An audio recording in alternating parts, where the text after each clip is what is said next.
You don't lose because you're weak. You lose because you argue with reality. Every time life shows you a hard truth, you resist it. You complain, you explain, you blame. And while you're emotionally negotiating with what is, someone else is silently adapting and moving ahead. This book is about the mental toughness to accept harsh truth instantly. No drama, no denial, no emotional resistance. Only quiet adjustment and unstoppable forward movement. If you master this, life stops feeling heavy, and winning becomes silent, inevitable, and permanent. Chapter 1. Reality is not cruel, it's precise. Reality is not emotional. It does not hate you. It does not favor you. It does not remember your intentions, your struggles, or your excuses. Reality is precise. It measures action. It measures adaptation. It measures consistency. And it responds accordingly. Most people don't fail because they are incapable. They fail because they misinterpret reality. They personalize it. They dramatize it. They argue with it. They say, life is unfair. They say, this shouldn't have happened to me. They say, I deserve better. Reality does not listen. The moment you assign cruelty to reality, you stop learning from it. The moment you label reality as unfair, you blind yourself to its signals. And the moment you turn reality into an enemy, you lose the ability to use it. Winners understand something early. Reality is not cruel, it is accurate. If you are struggling financially, reality is not punishing you, it is revealing a skill gap, a discipline gap, or a decision gap. If people do not respect you, reality is not attacking you, it is reflecting how you show up, what you tolerate, and what you enforce. If progress feels slow, reality is not mocking you, it is showing you the true cost of growth. Reality is a mirror, not a judge, not a villain. But most people smash the mirror instead of fixing their posture. They shout at it, they curse it, they demand explanations. And while they argue, time moves on.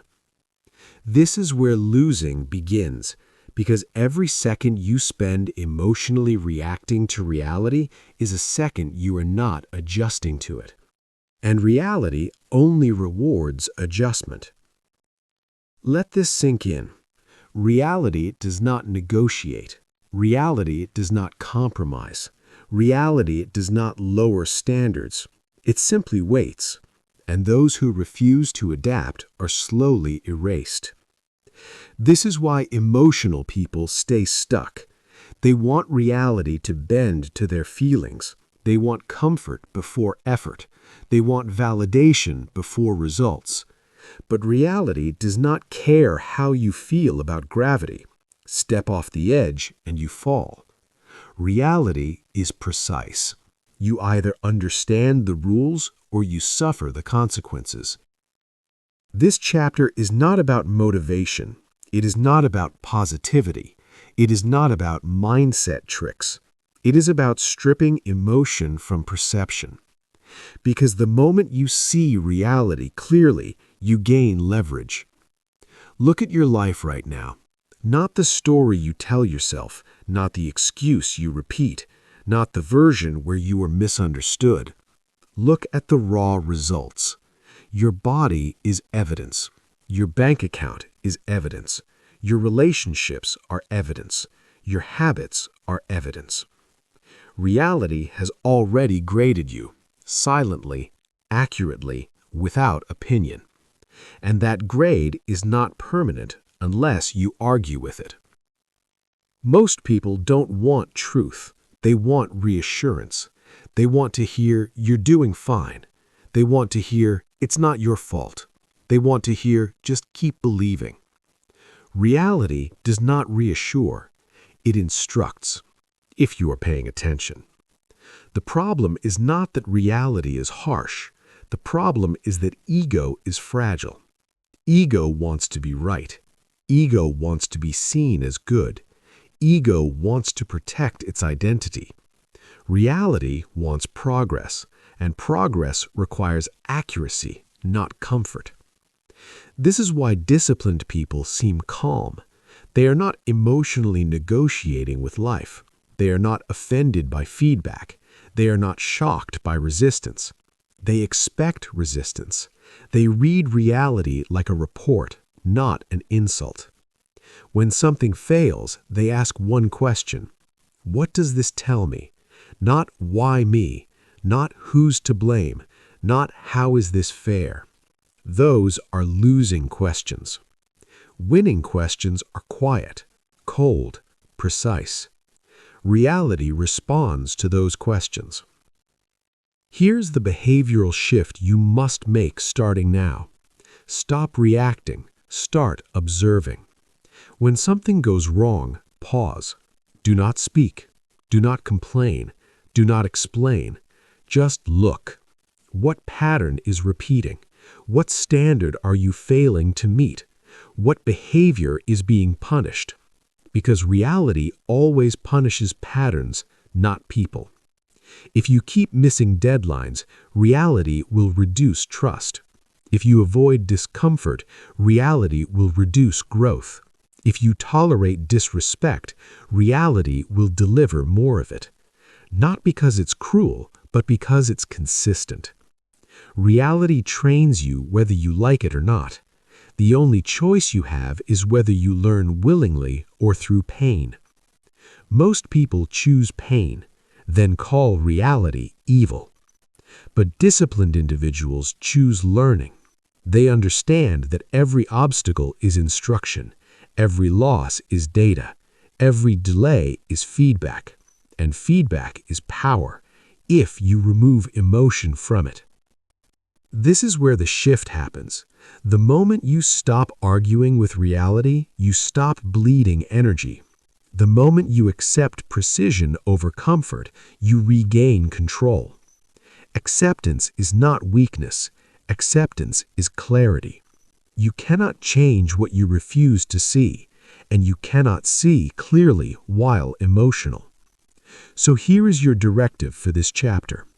Treat reality like a training manual, not a personal attack. No drama, no stories, no self-pity. Just facts, just adjustment, just forward motion. Because once you accept that reality is not cruel, only exact, you stop wasting time trying to convince it, and you start winning by cooperating with it.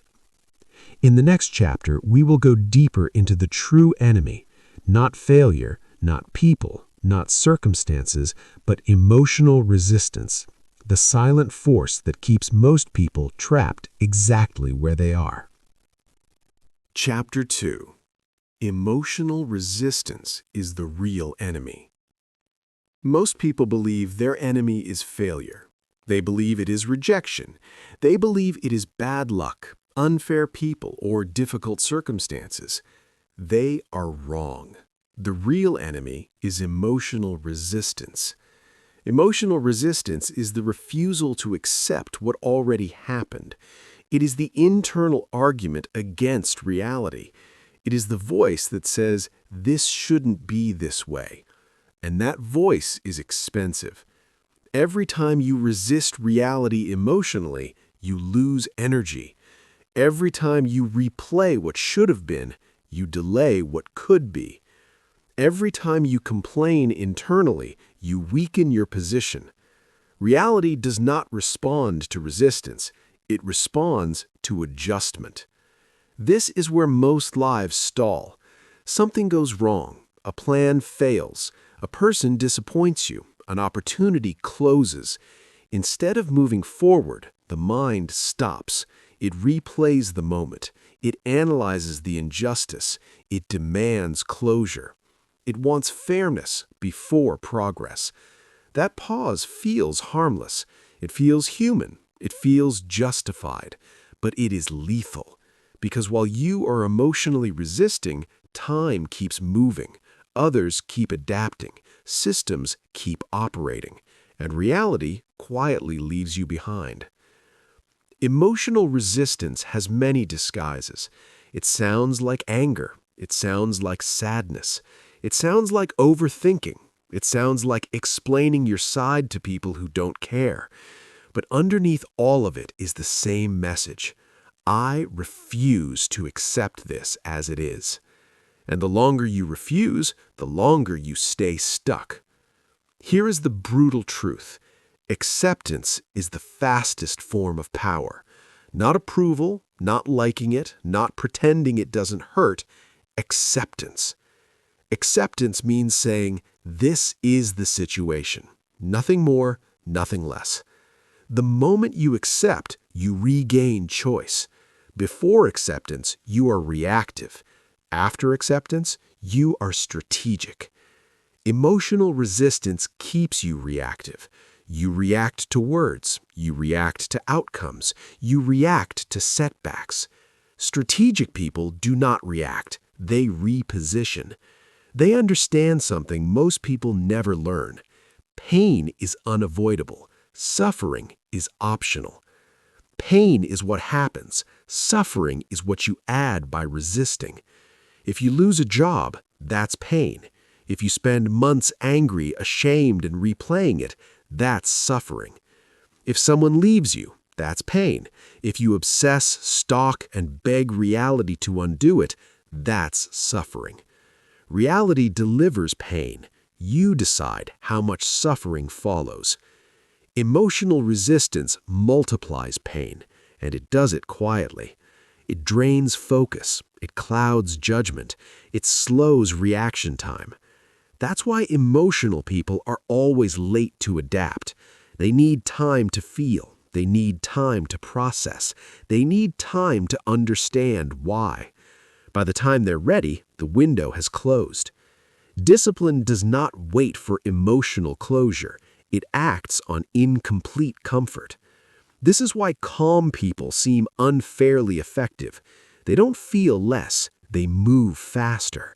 They feel the emotion, then they release it. They do not build an identity around it. Emotional resistance often hides behind intelligence. Overthinking is not depth, it is avoidance. Replaying conversations is not insight, it is resistance. Seeking validation is not healing, it is delay. You are not stuck because you don't understand enough. You are stuck because you haven't accepted enough. Reality does not require you to understand it emotionally. It requires you to respond behaviorally. Let me say that again. Reality rewards behavior, not feelings. You can feel hurt and still act correctly. You can feel afraid and still move forward. You can feel disappointed and still execute. But emotional resistance convinces you that you must feel better first. That lie ruins lives. There is no emotional state that magically unlocks action. Action creates clarity, not the other way around. This is the discipline shift you must make. When something happens, separate feeling from function. You are allowed to feel. You are not allowed to stop functioning. The mistake most people make is letting emotion hijack behavior. They withdraw, they procrastinate, they isolate, they pause life, and they call it healing. It is not healing. It is resistance. Healing does not mean stopping. It means continuing without drama. Here is a practical rule you must adopt immediately. Emotion gets minutes. Reality gets priority. Feel what you feel, briefly, then act. No emotional negotiations, no extended inner dialogue, no "I'll start when I feel ready." You start when reality demands it. This is how strong people are built, not by avoiding emotion, but by refusing to be ruled by it. Emotional resistance also shows up as comparison. You look at others and say, it's easier for them. You say they had help. You say they don't understand my situation. That may all be true, and it is irrelevant. Reality does not grade on fairness, it grades on response. Your circumstances are not a verdict, they are a starting point. Resisting them doesn't change them, working with them does. Strong people accept limitations quickly, weak people argue with them endlessly. Acceptance sounds like this: this is what I have, this is where I am, this is my move. No emotion, no story, just positioning. Once you remove emotional resistance, something surprising happens. Life becomes quieter. Problems lose their drama. Setbacks lose their sting. People lose their power over you. Not because nothing hurts, but because nothing owns you. You stop taking things personally. You stop needing things to make sense emotionally. You stop asking life for permission. And in that quiet, clarity appears. The calm mind sees openings the emotional mind misses. This is why emotional control is not about being cold, it's about being free.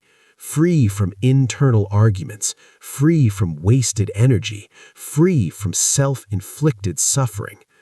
This chapter's lesson is simple but unforgiving. If you want to move faster in life, stop emotionally resisting what already happened. Accept first, adjust second, act third. That order never changes. In the next chapter, we will expose one of the most dangerous traps of all, the hidden cost of wishing things were different, and how that single habit keeps people chained to the past while life moves forward without them. Chapter 3. The Cost of Wanting Things to be Different. There is a silent habit that destroys more lives than failure ever could. It sounds harmless. It feels natural. It feels justified. That habit is wishing things were different. Not planning differently, not acting differently, but wanting the past to change. This is where people get trapped. Reality moves forward, but the mind stays behind, replaying, rewriting, regretting. And every time you wish things were different, you pay a price. The price is momentum. Wishing is not neutral. It is resistance disguised as reflection. When you say, "If only I had," when you say, "I shouldn't have," when you say, "They ruined everything," you are not processing, you are freezing time. The mind locks itself to a moment that no longer exists. And while you're emotionally living in the past, the present continues without you.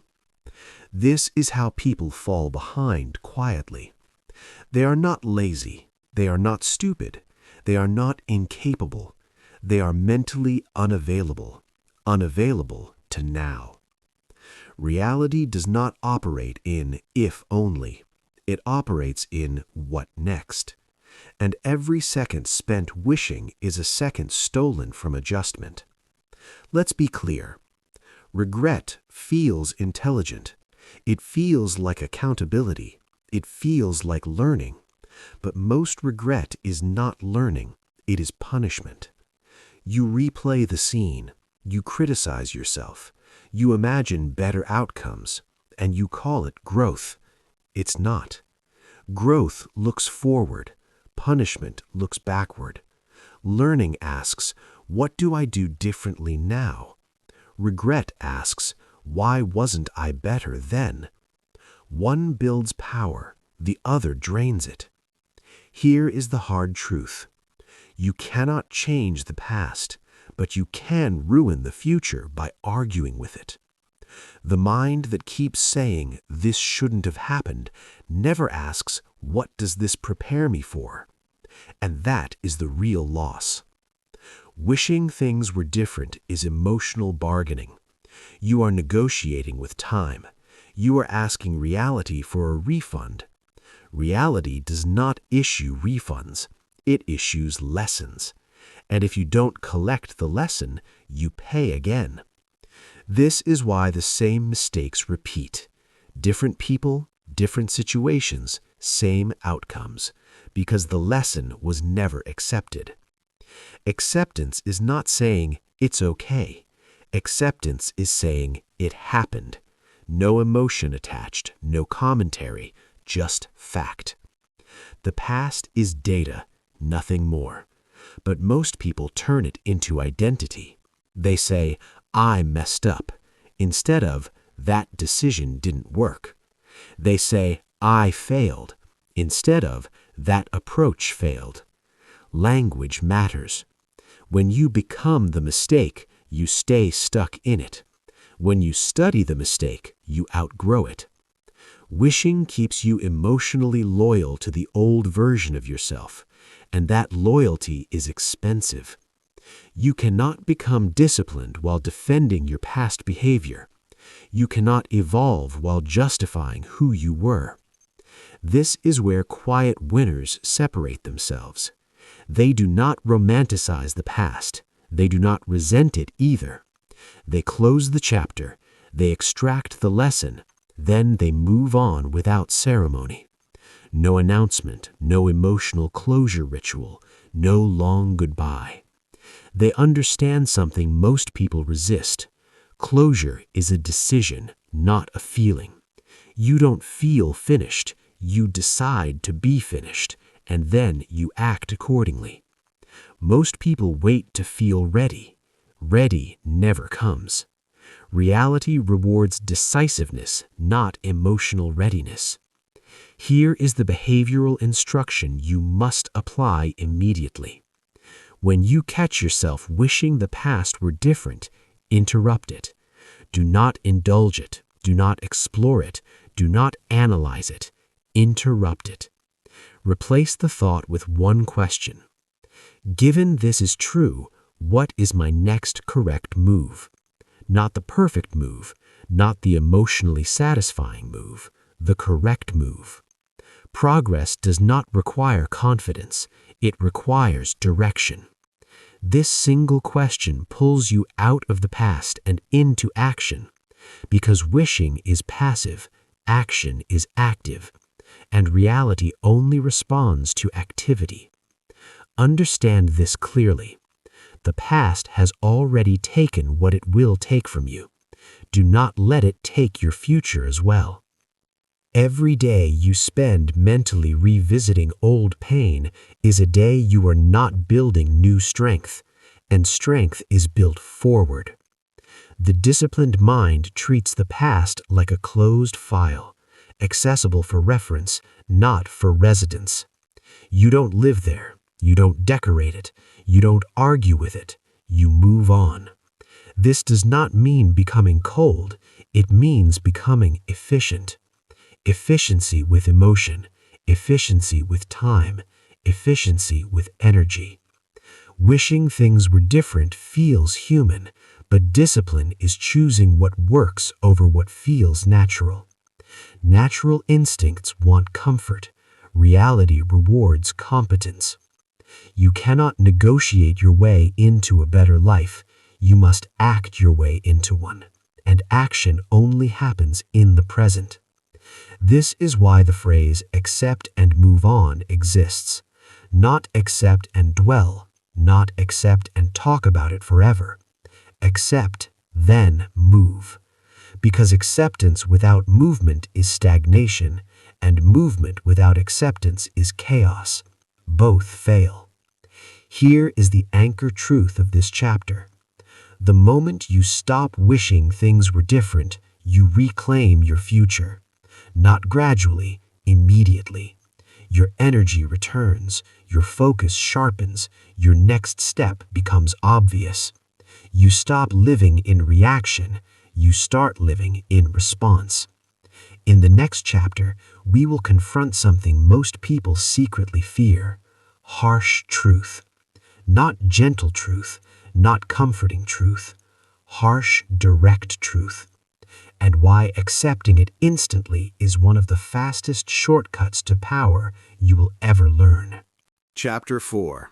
Harsh truth is a shortcut, not an insult. Most people say they want the truth. What they really want is reassurance. They want truth delivered softly, filtered, padded with encouragement. But reality does not speak that way. Reality is blunt, direct, unapologetic. And that bluntness is not cruelty, it is efficiency. Harsh truth is a shortcut. It tells you exactly where you stand. It removes guessing. It removes false hope. But ego hates shortcuts. Ego wants dignity. Ego wants to feel special. Ego wants to believe it's doing better than it is. So when harsh truth appears, ego takes it as an insult. It gets defensive. It explains. It argues. And in that moment, progress stops. Because harsh truth only works if it is accepted immediately. Delayed acceptance turns truth into suffering. Think about feedback. The person who accepts feedback quickly grows fast. The person who resists feedback grows slow. The person who rejects feedback stays the same. Harsh truth does not damage you. Delayed acceptance does.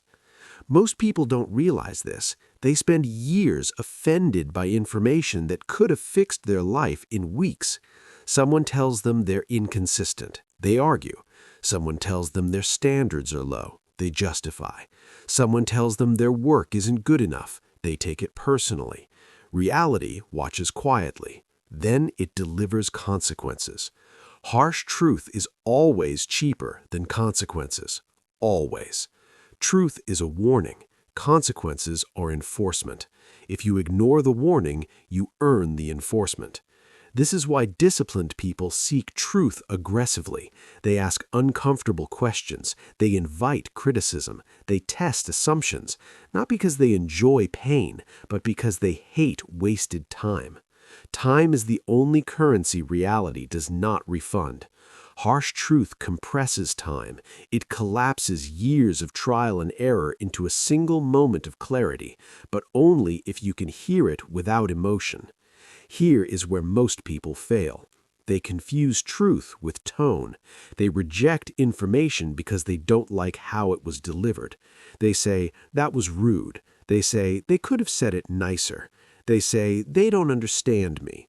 All irrelevant. Reality does not care about tone, only accuracy. If the truth is correct, your feelings are noise. This is not about letting people disrespect you. This is about separating delivery from data. Strong people extract the data and discard the emotion. Weak people discard the data and keep the emotion. That single difference decides outcomes. Harsh truth requires humility. Humility is not thinking less of yourself. It is thinking accurately. Accuracy is power. If you overestimate yourself, you take on challenges you're not prepared for. If you underestimate yourself, you avoid challenges you could handle. Harsh truth calibrates you. It tells you exactly where you are on the map, and you cannot navigate from a false location. Here's the behavioral shift you must make. When harsh truth appears, do not respond immediately. Pause. Do not defend. Do not explain. Do not correct. Listen. Ask yourself one question. If this were true, what would it require me to change? Not, is this fair? Not, do they have a right to say this? Those are ego questions. Truth questions lead to action. Even partial truth is valuable. You don't need the truth to be perfectly delivered. You need it to be directionally accurate. Most feedback is 30 to 70% true. Extract the 30%. That's enough to adjust. People who demand perfect truth delivery never change. They're too busy evaluating the messenger. Reality is not concerned with your pride. It is concerned with alignment. This is why life gets harder when you avoid truth. Reality keeps escalating until you listen. Small feedback ignored become big problems. Quiet signals ignored become loud failures. This is not punishment, it is correction. Reality is always trying to bring you back into alignment. Harsh truth is the gentle version. Consequences are the violent version. Choose wisely. There is another reason people avoid harsh truth: identity attachment. They don't just hear, "this behavior isn't working," they hear, "you are not good enough." That translation is false. Truth critiques behavior. Ego internalizes it as identity. You must separate the two. You are not your current results. You are not your past performance. You are not your last failure. You are the one who can adjust. And adjustment requires information. Harsh truth provides information quickly. That is why mentors, coaches, and reality itself often sound cold. Efficiency sounds cold to emotional ears, but it saves lives. If a building is on fire, you don't want gentle advice. You want direct instruction. Harsh truth is emergency instruction. Ignore it, and the fire spreads. Here is your discipline rule going forward. Never argue with feedback that is already reflected in your results. If your results confirm the truth, debate is pointless. The numbers don't lie. The patterns don't lie. The outcomes don't lie. Your feelings are irrelevant. This rule alone will accelerate your growth. Accept truth instantly. Adjust quietly. Move forward without announcement. No self-flagellation, no public confession, no dramatic reinvention. Just silent correction. This is how winners upgrade themselves without burning energy. They don't announce lessons, they apply them. And while others are still offended, they've already changed. That is the power of harsh truth. It shortens the distance between where you are and where you need to be, but only if you stop taking it personally. In the next chapter, we'll explore how quiet acceptance creates invisible advantage, why the people who say the least, react the least, and adjust the fastest often end up farthest ahead. Chapter 5. Quiet acceptance creates invisible advantage. Most people think power looks loud. They think it looks like confidence on display, like explanations, like emotional expression, like announcing growth, pain, and lessons learned. That belief keeps them weak. Real power is quiet. It does not explain itself. It does not announce adjustments. It does not need witnesses. Quiet acceptance is one of the most underestimated advantages in life, because while others are talking, justifying, and processing out loud, you are already moving. Quiet acceptance means this: you see reality, you accept it instantly, you adjust without ceremony. No emotional performance, no public breakdown, no motivational speeches, just action. Most people cannot do this. They need to be seen accepting. They need acknowledgement. They need reassurance that they are handling it well. That need costs time. Every explanation is a delay. Every emotional announcement is a pause. Every public reaction is energy leakage. Quiet people conserve energy, and energy, when focused, becomes momentum. This is why disciplined individuals often seem unaffected, not because nothing affects them, but because they don't externalize the process. They don't talk about what they're overcoming, they overcome it. They don't narrate hardship, they adapt to it. They don't seek sympathy, they seek positioning. Quiet acceptance removes friction. When you stop announcing your struggles, fewer people interfere. When you stop explaining yourself, fewer people misunderstand you. When you stop reacting emotionally, fewer people test you. Silence is not emptiness. It is control. This chapter is about mastering silent adjustment. Because loud adaptation invites resistance, quiet adaptation avoids it. Think about this. When you complain, people argue. When you explain, people judge. When you announce change, people doubt. But when you change quietly, people notice only the result, and results end conversations. Quiet acceptance also keeps you underestimated. Underestimation is strategic advantage. When people think you are unaffected, they stop watching closely. When they think you are passive, they stop anticipating moves. When they think you are stuck, they stop preparing for you. Meanwhile, you are rebuilding. This is why loud people peak early and fade. Quiet people rise slowly, then suddenly.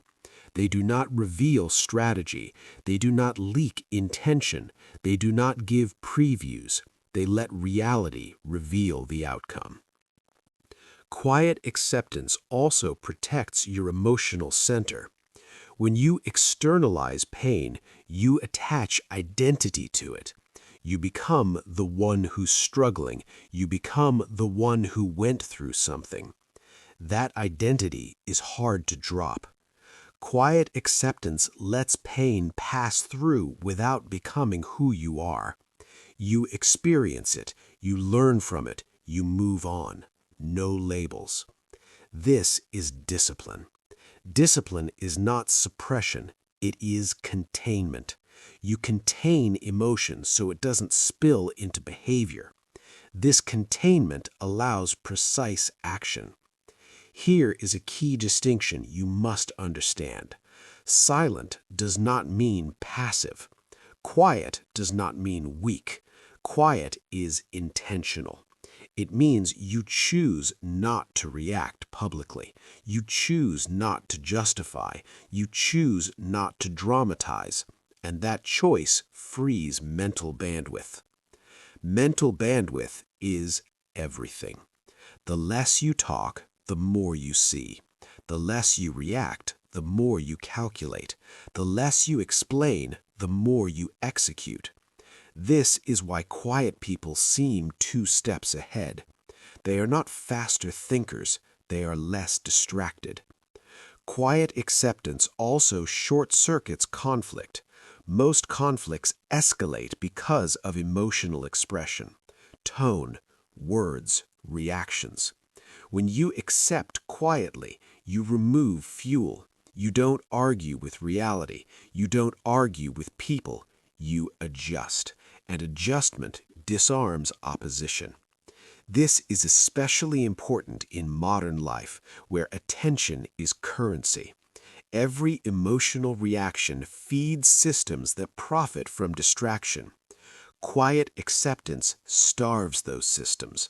It keeps your attention internal and forward-facing. Now, let's make this practical.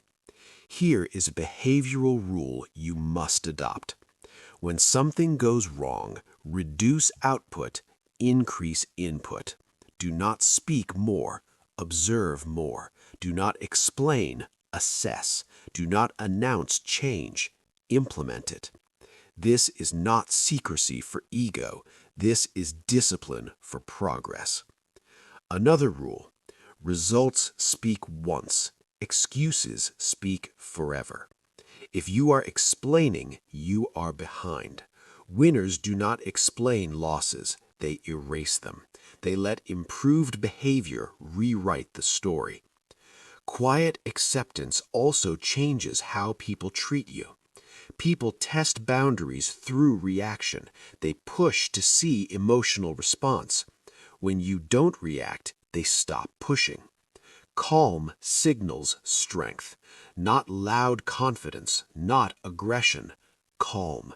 It says, I'm not threatened, and reality responds to that signal. This is why stoic individuals feel unshakable. They don't need to prove resilience. They practice it privately. Quiet acceptance also prevents burnout. Emotional expression is exhausting. Drama is tiring. Silence is efficient. Energy saved from reaction is energy available for action, and action compounds. This is where the invisible advantage becomes visible. While others are still processing emotionally, you have already adjusted systems, habits, and direction. By the time they're ready to talk about moving on, you are already somewhere else. This is not about arrogance. It's about effectiveness. Life is not a group therapy session. It is a performance environment. Reality rewards execution.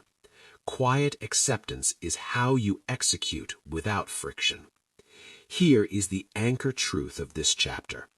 The less you announce your adjustment, the faster it works. Accept quietly, adapt silently.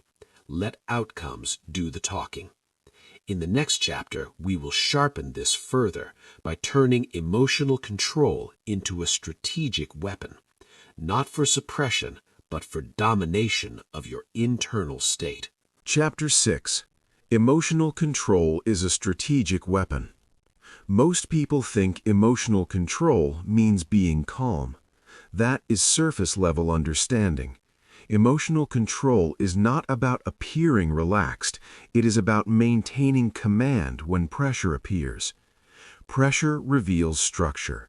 Weak structure collapses. Strong structure holds. Emotional control is structure. When life applies force, criticism, loss, rejection, delay, your internal system is tested. Most people fail the test immediately. They react. Reaction is surrender.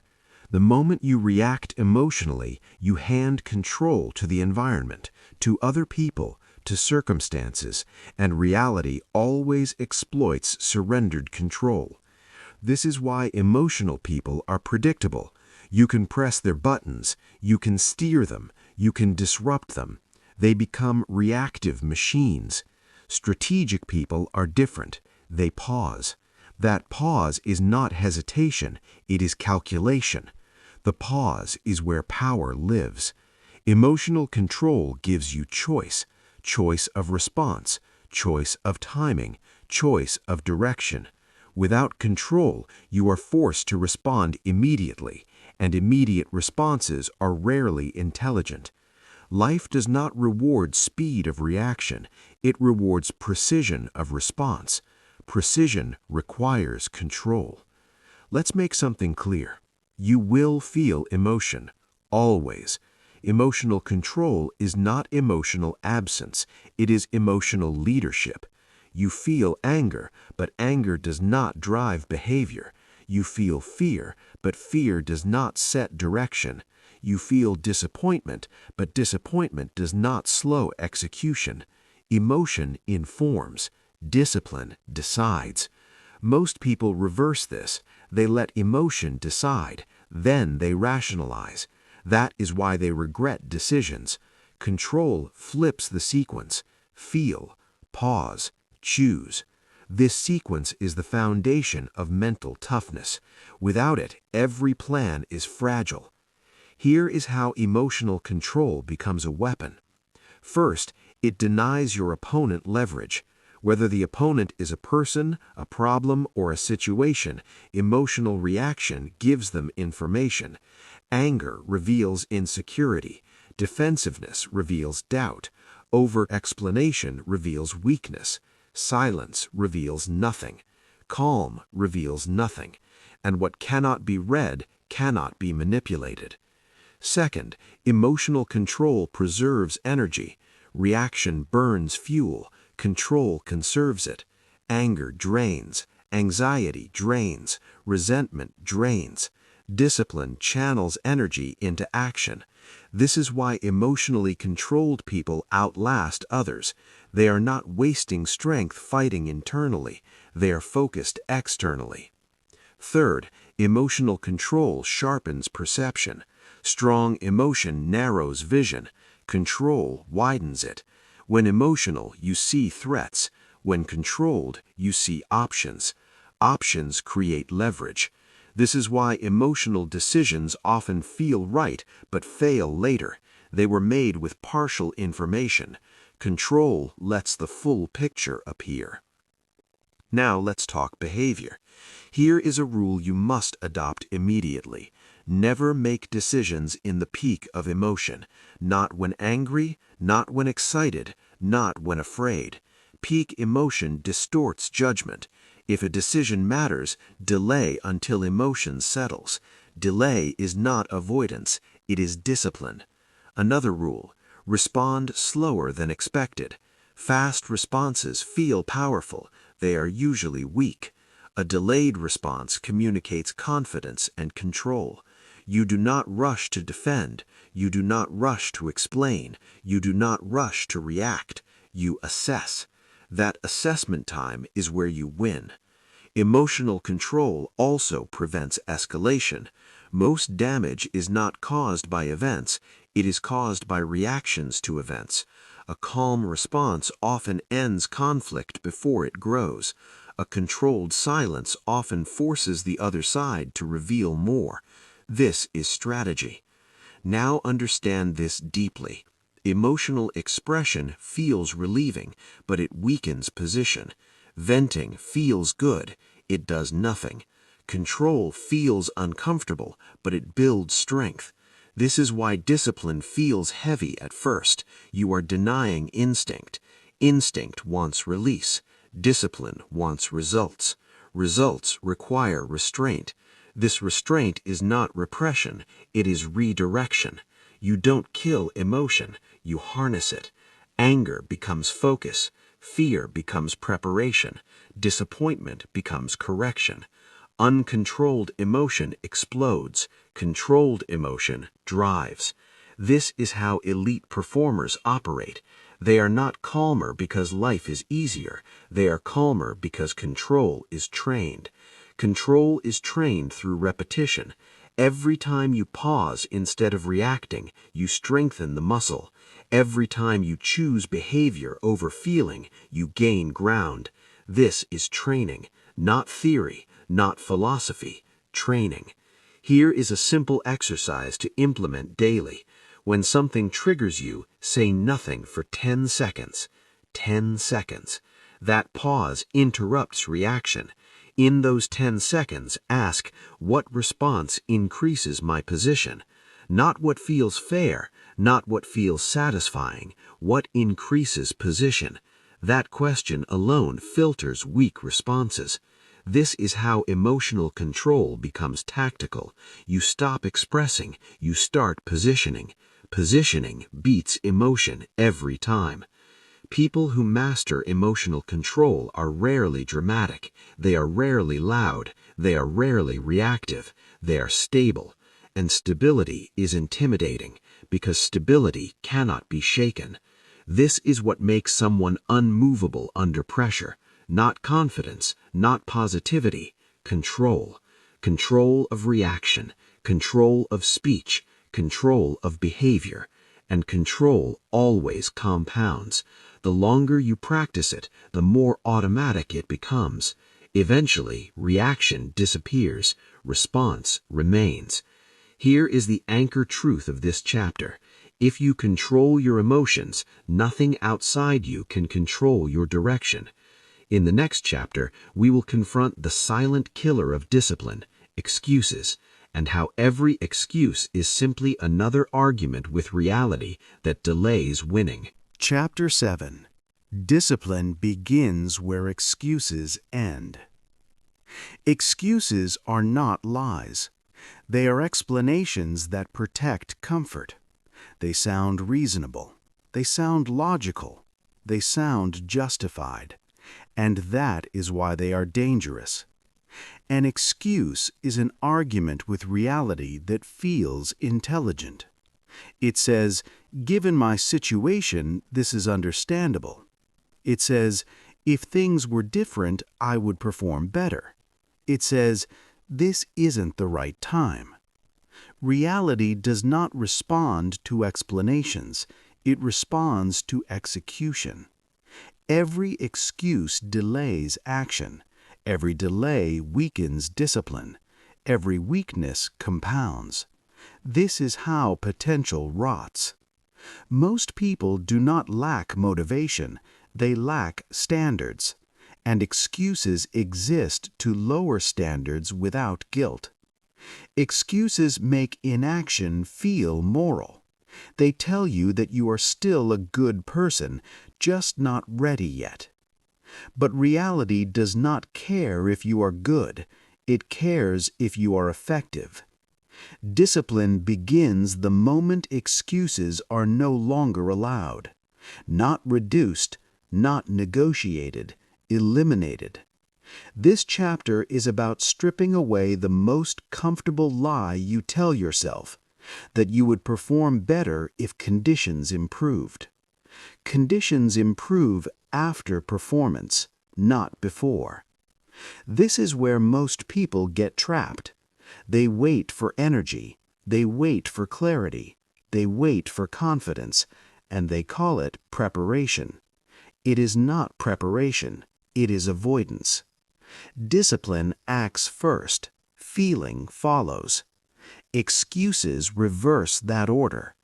They say, once I feel better, I'll act. That moment never arrives. Reality respects those who act under imperfect conditions, not those who wait for ideal ones. Here is a brutal truth. If something matters, you do it when it's inconvenient. If you only act when it's easy, it doesn't matter to you. Excuses reveal priorities. Every excuse answers one question honestly. Is this important enough to act without comfort? If the answer is no, own it, but don't lie to yourself. Excuses are also a way to preserve identity. They protect the image of who you think you are. I'm not lazy, I'm just overwhelmed. I'm not inconsistent, I'm just busy. I'm not indisciplined, I'm just waiting for the right time. These statements feel safe. They are poison, because they allow the behavior to continue. Reality doesn't care what label you attach, it tracks output, and output always tells the truth. Excuses also steal self-respect. Every time you explain why you didn't do what you said you would, your confidence drops, quietly, gradually. You begin to distrust yourself.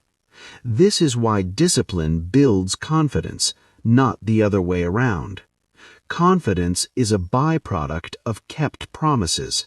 Excuses break promises, even if no one hears them, especially when no one hears them. Here is the rule you must adopt. No internal excuses. Not out loud, not silently. When an excuse appears, replace it with action immediately, even small action. Excuses thrive in delay. Action kills them. This does not mean pushing blindly. It means doing something. 5 minutes of effort destroys an hour of excuse-making.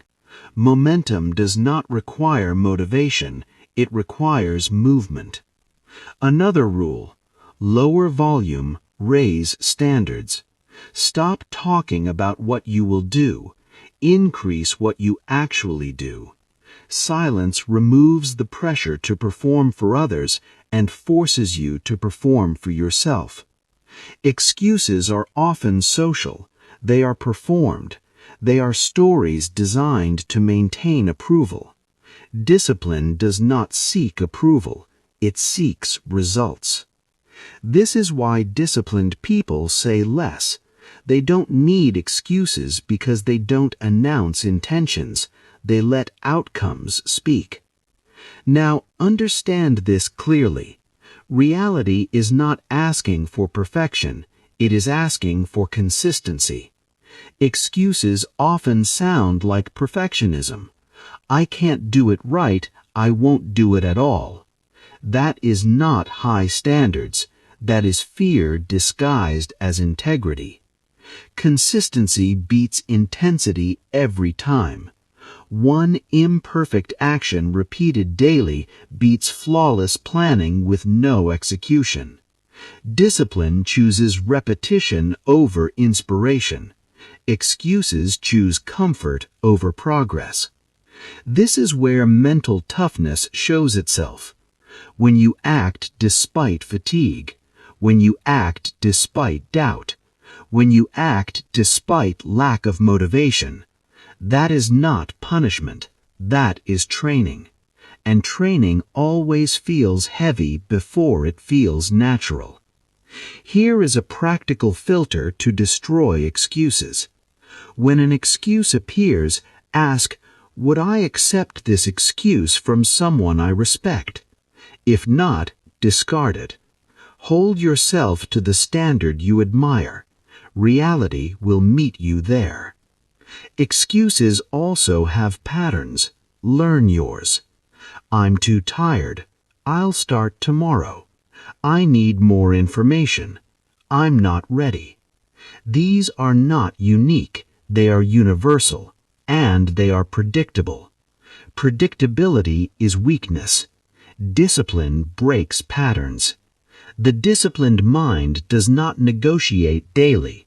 It decides once. Decision removes friction. Decide when you train. Decide when you work. Decide when you rest. Then follow through without discussion. This removes the opportunity for excuses. This is how systems beat emotion. You do not wake up asking how you feel. You wake up executing a decision already made. This is power, not control over others, control over self. And self-control is the only control reality respects. Here is the anchor truth of this chapter. Every excuse is a silent agreement to stay the same. Discipline begins the moment you stop agreeing. In the next chapter, we will elevate this further by revealing why adaptation, not strength, not intelligence, not talent, is the highest form of survival and dominance. Chapter 8. Adaptation is the highest form of intelligence. Strength impresses people. Intelligence impresses systems. But adaptation survives reality. History is not written by the strongest or the smartest. It is written by the most adaptable. Reality does not reward fixed identities. It rewards responsiveness. Those who cling to who they were get erased by what is. Adaptation is not weakness. It is not inconsistency. It is not betrayal of values. It is accuracy. The adaptable mind updates itself. Most people don't. They build an identity around a version of themselves and then defend it as the world changes. They say, this is just how I am. They say, I've always done it this way. They say, that's not me. Those statements feel strong. They are death sentences. Reality changes without asking permission. Markets shift. People evolve. Rules update. Opportunities move. And those who refuse to adapt don't fail loudly. They fade, slowly, quietly, confused. Adaptation is intelligence in motion. It is the ability to drop what no longer works without emotional attachment. That emotional attachment is what kills progress. Most people know something isn't working. They just can't let it go. Because letting go feels like admitting failure. But adaptation does not say, I was wrong. It says, I am current. Current people stay relevant. Outdated people stay resentful. This chapter is about upgrading your internal operating system, not through motivation, through responsiveness. The adaptable person does not argue with reality. They listen. They notice patterns early. They adjust before pain forces them. Pain is delayed feedback. Adaptation is early correction. The faster you adapt, the less pain you experience. Pain exists to push adaptation. When you adapt voluntarily, pain loses its job. This is why disciplined people appear lucky. They adjust early. While others are defending old methods, they are testing new ones. While others are emotional about change, they are studying it. Adaptation requires humility, not humiliation. Humility means admitting reality knows more than ego. Ego says, I know better. Reality says, results disagree. The adaptable person trusts results over self-image. They do not argue with outcomes, they recalibrate. Here is the behavioral law you must adopt. If results decline, change behavior immediately. No waiting, no emotional debate, no loyalty to past success. Past success expires. Reality only respects current alignment. This is where many intelligent people fail. They rely on what worked before. They assume it will continue. Intelligence becomes arrogance when it stops updating. Adaptation requires letting go of emotional investment. You may love your old method. Reality doesn't. You may be proud of your past identity. Reality is indifferent. It only asks one question. Is this working now? That is the only question that matters. Adaptation also requires speed. Slow adaptation is punishment. Fast adaptation is leverage. The quicker you shift, the fewer consequences you absorb. Think of adaptation like steering. Small corrections early prevent crashes later. Late corrections require force. Force always costs more. This applies to habits, relationships, careers, mindsets. If something starts draining energy, adjust. If something stops producing results, update. If something creates friction repeatedly, redesign. Do not tolerate outdated systems. Stubbornness is not strength. It is rigidity. Rigidity snaps under pressure. Adaptation bends and survives. Now here is the key mental shift. Stop asking, is this fair? Start asking, is this effective? Fairness is emotional. Effectiveness is strategic. Reality is strategic. Adaptation also means letting go of comfort. What is comfortable is usually outdated. Growth lives at the edge of adjustment. The adaptable mind is always slightly uncomfortable because it is always updating. Comfort is not a goal. Relevance is. Those who chase comfort become obsolete. Those who chase relevance remain powerful. Here is a practical framework. Every month, audit your life. Ask 3 questions. What is no longer working? What am I emotionally attached to that needs to change? What must I adapt now to avoid pain later? Do not argue with the answers. Implement immediately. Adaptation also requires silence. You don't need permission to change. You don't need consensus. You adapt quietly. Announcing adaptation invites resistance. Implement first. Explain later, if at all. This is how intelligent people stay ahead. They don't wait for collapse. They move at the first sign of inefficiency. They treat life like a system, not a story. Stories make you emotional. Systems make you effective. Here is the anchor truth of this chapter. Reality does not reward who you were. It rewards who you become next. Adaptation is the bridge. In the next chapter, we will dismantle the myth that winning must look dramatic and expose why real success is quiet, boring, and often invisible until it's too late to compete. Chapter 9. Winning doesn't look dramatic. Most people expect success to announce itself. They imagine a moment, a breakthrough, a dramatic shift. They think winning will feel loud, emotional, cinematic. That belief keeps them chasing the wrong signals. Real winning is quiet. It does not arrive with applause. It does not come with validation. It does not feel like a movie scene. It feels boring. And that is why most people miss it. They are waiting for a feeling that never comes. Winning is repetition. Winning is routine. Winning is unremarkable consistency, and because it lacks drama, it gets ignored. This chapter dismantles one of the most dangerous illusions of modern life, that success must be exciting to be real. That illusion ruins discipline. People quit because it doesn't feel like it's working. They stop because there is no emotional payoff. They doubt progress because nothing dramatic is happening.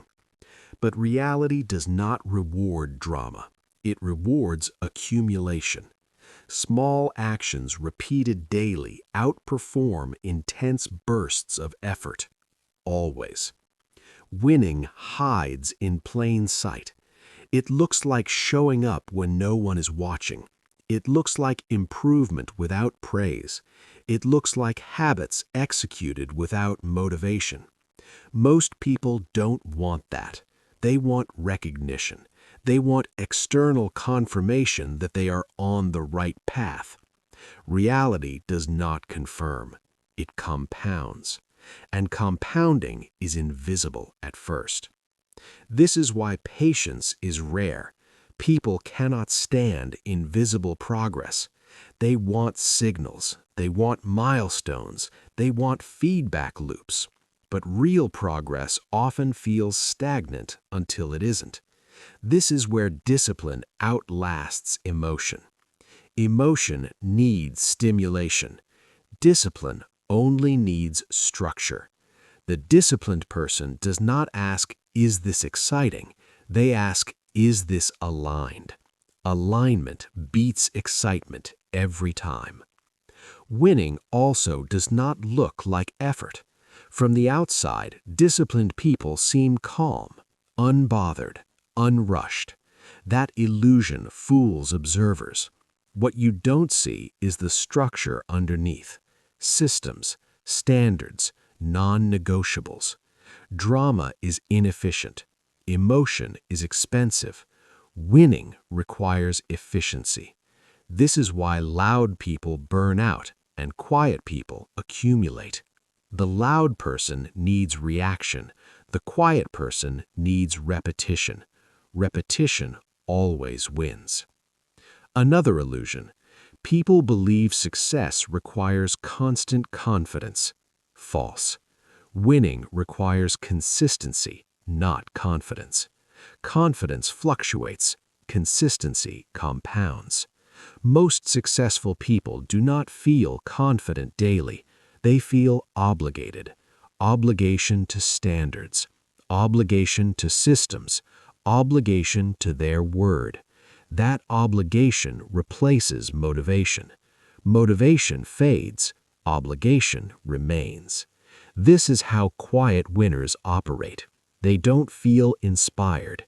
They feel responsible. Responsible to do the work regardless of mood. Mood is irrelevant. Reality does not grade mood. It grades output. Winning also doesn't look like happiness. This is uncomfortable truth. Progress often feels neutral, sometimes heavy, sometimes lonely. Those who expect happiness as proof of progress quit early. Happiness is not a reliable indicator. Alignment is. You may feel tired while winning. You may feel bored while winning. You may feel uncertain while winning. Those feelings mean nothing. Results are the only signal. This is why emotional people stop too soon. They mistake lack of excitement for lack of progress. Quiet people keep going. They trust the process because they understand accumulation. Now let's talk behavior. Here is the discipline shift required. Stop looking for emotional evidence of progress. Look for structural evidence. Are your habits consistent? Are your systems intact? Are your standards enforced? If yes, you are winning, even if it doesn't feel like it. Another rule: never announce progress early. Early celebration kills momentum. Progress that is spoken loses pressure. Keep wins private until they are undeniable. This protects discipline. Quiet winners do not share the journey. They reveal the outcome. This avoids interference. This avoids doubt. This avoids sabotage. Winning also does not look impressive at first. People may question you, ignore you, underestimate you. That is a gift. Underestimation is freedom. It allows uninterrupted progress. Let them understand. Understanding comes later, or never. Both are acceptable. Winning does not require witnesses. It requires persistence. Here is another hard truth. The more dramatic the effort, the less sustainable it is. Burning hot burns out. Controlled pace endures. This is why discipline values boring routines. Routine removes decision fatigue.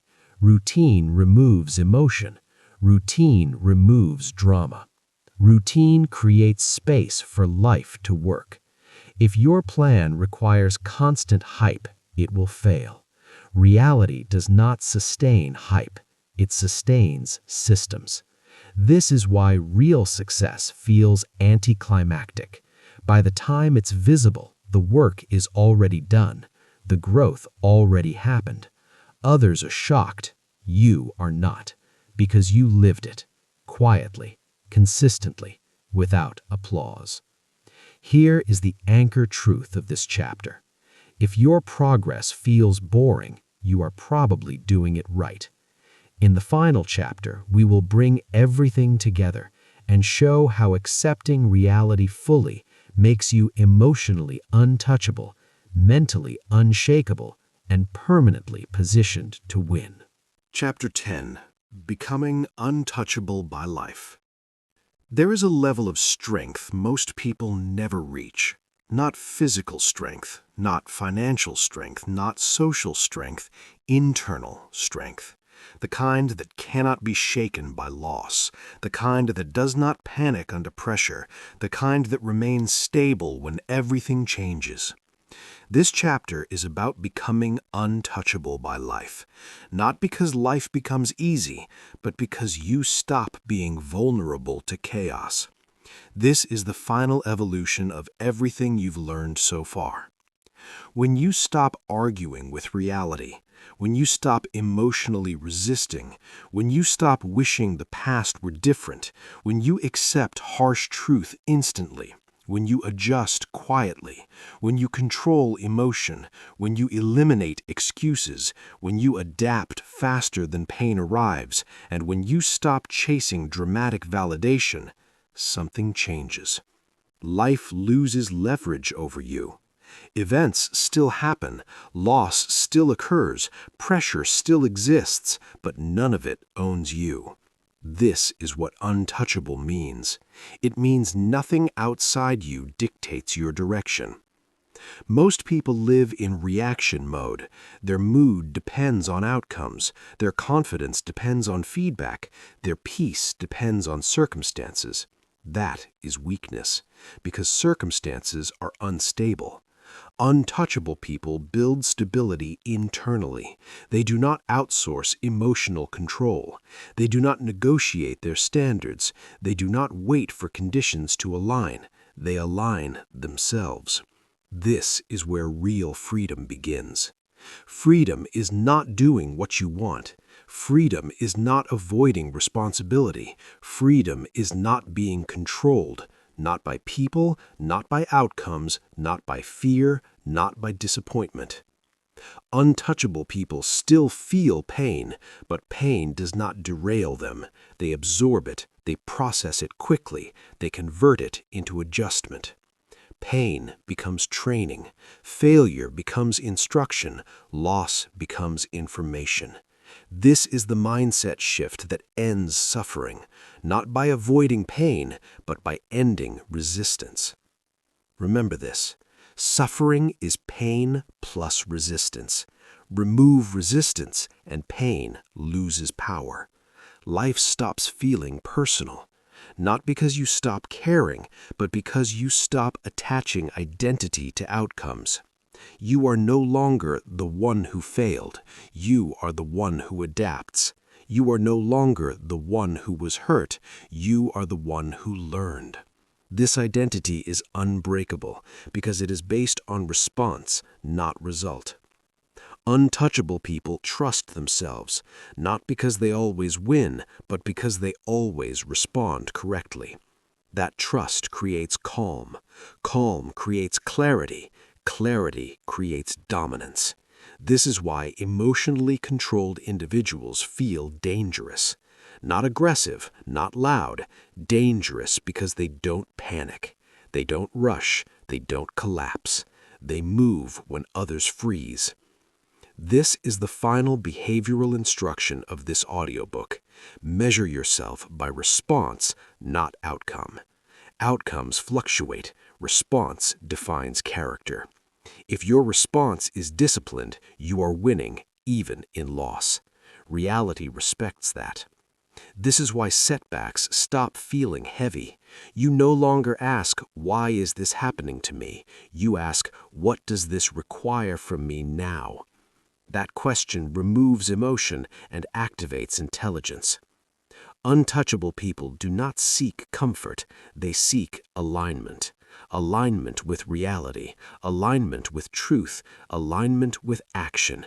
When you are aligned, resistance disappears. And when resistance disappears, life becomes lighter. Not easier, lighter. You carry less emotional weight. You stop dragging the past behind you. You stop fighting the present. You stop fearing the future. You simply move. This is monk mode discipline. Quiet, focused, relentless. No performance, no announcements, no validation seeking, just execution. And execution compounds into power. This is why, eventually, people say, "You seem unbothered. You don't react like others. You are different." They are right. You are no longer touchable in the ways that matter. You cannot be manipulated by emotion. You cannot be stalled by regret. You cannot be shaken by temporary loss because you stopped arguing with reality, and reality stopped fighting you. Here is the final truth to carry forward. Life becomes cooperative when you become accurate. Accuracy over emotion, response over reaction, discipline over comfort. This is not motivation, this is positioning. And once you are positioned correctly, winning becomes quiet, progress becomes inevitable, and life loses its power to break you. You are no longer fighting reality. You are moving with it. And that is how you become untouchable. Reality will not explain itself to you. It will not slow down for your emotions. It will not care how unfair it feels. But here's the truth. The moment you stop arguing with what is, you gain control over what comes next. Acceptance is not surrender. It is alignment. And alignment creates momentum. Stop wasting energy wishing things were easier. Stop demanding life makes sense before you move. Read reality, adjust quietly, act without emotion. From today forward, your challenge is simple. When life hits you, do not react. Do not complain. Do not explain. Accept instantly. Adapt immediately. Move silently. That is how you stop fighting reality and start winning in a way no one can take from you. Most people will hear this and do nothing. That's why they stay where they are. If you're different, subscribe. Return tomorrow. Execute quietly. Discipline rewards consistency, not emotion.